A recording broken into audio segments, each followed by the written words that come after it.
కట్టలు తెంచుకున్న వీరావేశంలో ఉన్న తెలుగుదేశం పార్టీ కార్యకర్తలందరికీ నా నమస్కారం. దయచేసి ఈ వీడియో ఒక 2 నిమిషాలు వినండి. ఆ తర్వాత మీ ఒపీనియన్ షేర్ చేయండి. ప్రతి ఒక్క ఒపీనియన్‌కి, ప్రతి ఒక్కరి కామెంట్‌కి నేను రిప్లై ఇస్తాను ఖచ్చితంగా ఈరోజు. ఎందుకంటే ఇది చాలా సెన్సిటివ్ మ్యాటర్. అందరం కలిసి సాల్వ్ చేసుకోవాల్సిన అవసరం ఉంది కాబట్టే ఈ వీడియో చేస్తున్నా. తెలుగుదేశం పార్టీ కార్యకర్తలు కరెక్టా? పార్టీ అధినాయకత్వం కరెక్టా అంటే జడ్జి చేయలేని పరిస్థితి ఈరోజు. ఎందుకంటే తెలుగుదేశం పార్టీ కార్యకర్తల కోపానికి ఒక రీజన్ ఉంది. పార్టీ అధినాయకత్వం తీసుకున్న డెసిషన్‌కి ఒక రీజన్ ఉంది. రాష్ట్రంలో శాంతి భద్రతలకి విఘాతం కలిగించకూడదు, మహిళల మీద ఇలాంటి కామెంట్ చేసే సంస్కృతి మంచిది కాదు, ఇలాంటి దరిద్రమైన అలవాటు మంచిది కాదని చెప్పి ఒక మెసేజ్ పంపాలనే ఉద్దేశంతో రాష్ట్రంలో అధినాయకత్వం తీసుకున్న డెసిషన్ కరెక్ట్ అనుకుంటే, ఇటుపక్క వైఎస్ఆర్సీపీ నాయకులు ఈ కల్చర్కి అలవాటు చేశారు. గత 5 సంవత్సరాల వైఎస్ఆర్సీపీ నాయకులు, మా నాయకుల మీద భువనేశ్వరమ్మ దగ్గర నుంచి, బ్రాహ్మణి గారి దగ్గర నుంచి, చంద్రబాబు నాయుడు గారి దగ్గర నుంచి, నారా లోకేష్ గారి వారికి, అలాగే పార్టీలో ఉన్న చాలా మంది మహిళల మీద ఇంతకంటే దారుణమైన లాంగ్వేజ్ వాడారు, ఇంతటికంటే దారుణమైన బూతులు మాట్లాడినారు. మరి వాళ్ళ మీద యాక్షన్ తీసుకోకుండా ఈరోజు మన పార్టీ కార్యకర్త మీద యాక్షన్ తీసుకోవడం ఏదని చెప్పి తెలుగుదేశం పార్టీ కార్యకర్తల ఆక్రోశానికి కూడా ఒక రీజన్ ఉంది. కాకపోతే ఇక్కడ 2 విషయాలు ఆలోచించాలా.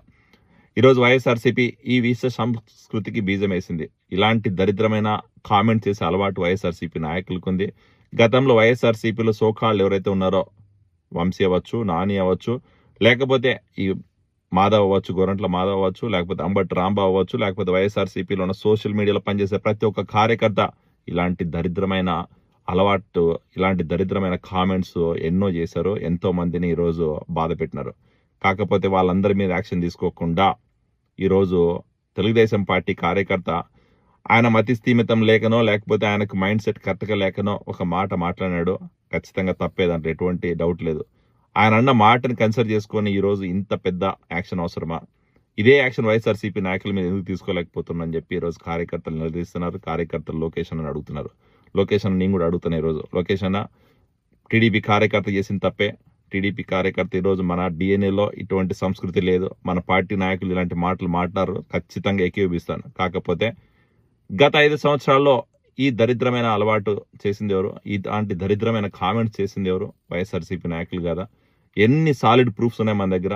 ఈరోజు వైఎస్ఆర్సీపీ నాయకులు మీ మీద అవ్వచ్చు, బ్రాహ్మణి గారి మీద అవ్వచ్చు, లేదా భువనేశ్వరమ్మ మీద అవ్వచ్చు, చంద్రబాబు నాయుడు గారి మీద అవ్వచ్చు, లేకపోతే పార్టీలో చాలా మంది మహిళల మీద ఇంతకంటే దారుణమైన లాంగ్వేజ్ వాడారు, ఇంతకంటే బూతులు ఎక్కువ మాట్లాడినారు, వాళ్ళ క్యారెక్టర్ అసెస్ చేసినారు, లేకపోతే వాళ్ళ ఫ్యామిలీ ఫోటోల్ని మార్పు చేసినారు.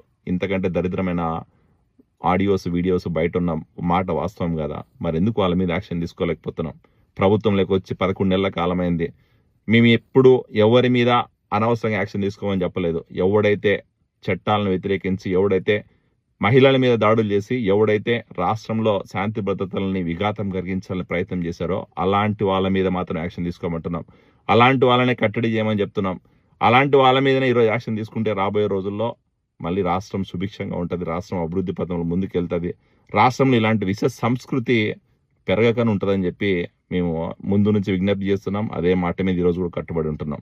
కాకపోతే అధినాయకత్వం ఆ అటు సైడ్ అడుగు లేకుండా ఈరోజు ఒక పార్టీ కార్యకర్త గత 5 సంవత్సరాలుగా మన ఎన్టీఆర్ భవన్లోనో, లేకపోతే ఐటీడీపీలోనో, లేకపోతే తెలుగుదేశం పార్టీ కోసం పనిచేసిన ఒక కార్యకర్తని ఈరోజు ఏదో మర్డరు, మానభంగం చేసిన మాదిరిగా పనిష్మెంట్ ఇస్తుంటే కార్యకర్తలు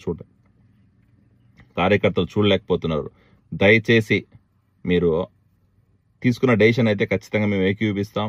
కార్యకర్త చేసిన తప్పే. కాకపోతే ఇలాంటి పనిష్మెంటే వైఎస్ఆర్సీపీ నాయకుల మీద తీసుకోండి. ఇలాంటి పనిష్మెంటే వైఎస్ఆర్సీపీ నాయకుల మీద కూడా చేసి ఈరోజు వైఎస్ఆర్సీపీ ఏదైతే విష సంస్కృతికి అలవాటు పడిందో, ఏదైతే ఈ బూతు మాటలు మాట్లాడడం నేర్చుకుందో, ఏదైతే ఈ సోషల్ మీడియాలో వీళ్ళు పిచ్చి కామెంట్ చేస్తున్నారో వాటినన్నింటినీ కన్సిడర్ చేసుకొని వాళ్ళ మీద యాక్షన్ తీసుకొని వాళ్ళ పార్టీ నాయకులందరినీ కూడా ఈరోజు ఖచ్చితంగా ఇంతకంటే దారుణమైన శిక్ష చేయాల్సిన అవసరం ఉంది. ఆ రోజే మన క్యాడర్ కూడా ఈరోజు సాటిస్ఫై అవుతుంది. సో అలాంటి పరిస్థితి లేకపోతే మాత్రం ఖచ్చితంగా ఈరోజు పార్టీ అధినాయకత్వం చేసింది తప్పు అని చెప్పి నేను కూడా అంటాను. దాంట్లో ఎటువంటి డౌట్ లేదు. ఈరోజు పార్టీ ముఖ్యమా, రాష్ట్ర భవిష్యత్తు ముఖ్యమా, క్యాడర్ ముఖ్యమా అంటే ఖచ్చితంగా రాష్ట్ర భవిష్యత్తు ముఖ్యం. రాష్ట్ర భవిష్యత్తు కోసమే ఈరోజు తెలుగుదేశం పార్టీ అలయన్స్ గవర్నమెంట్ ఈరోజు వచ్చింది. ఖచ్చితంగా అలాంటి పురోగతి సాధించాలి, రాష్ట్రం అభివృద్ధి చెందాలంటే లా అండ్ ఆర్డర్ కంట్రోల్ ఉండాలి, శాంతి భద్రతలు కంట్రోల్ ఉండాలి. కాబట్టి ఇలాంటి డెసిషన్ తీసుకున్నారని చెప్పి మేము అర్థం చేసుకోగలుగుతాం. కాకపోతే దయచేసి వైసీపీ చేస్తున్న ఈ దుర్మార్గాల్ని, వైసీపీ చేసిన ఇలాంటి విష సంస్కృతిని కూడా ఫుల్ స్టాప్ పెట్టడానికి ప్రయత్నం చేయండి. ఇది మా రిక్వెస్ట్. Thank you.